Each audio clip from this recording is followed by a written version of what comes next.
Hi there, it's Angeline, and I just want to share the Word of God with you in Ecclesiastes chapter 12, starting at verse 1. Remember now your Creator in the days of your youth, before the difficult days come and the years draw near when you say, I have no pleasure in them. While the sun in the light, the moon and the stars are not darkened, and the clouds do not return after the rain. In the day when the keepers of the house tremble and the strong men bow down, God says, remember your Creator before the silver cord is loose, because there will come a day when the dust will return to the earth as it was, and the spirit will return to God who gave it. Vanity of vanities, saith the preacher. All things are vanity.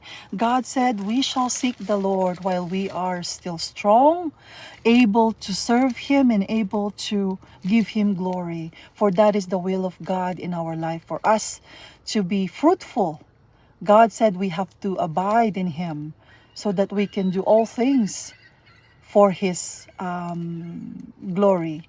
And so our life, our activities, day to day, predispositions, without God in our midst, everything will just be in vain. So we have to make sure that God is in the midst of us. He is the priority of our life.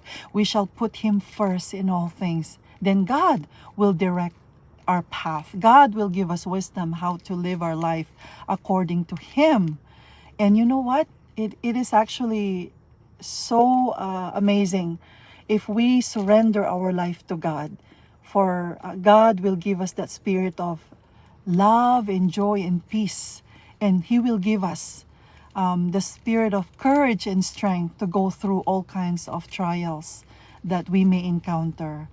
For God said we are not exempted to the, troubles and tribulations of this world. But through Him, we can conquer and we can go through them with perfect peace. Isn't that what other people is seeking, right? Perfect peace. Isn't that what we want? So the only true giver of a true peace is God. But we have to get right with Him first. We have to come to Him first, surrender our life, and believe in His Son, Jesus Christ, as our Lord and our Savior. Amen. Be blessed, everyone.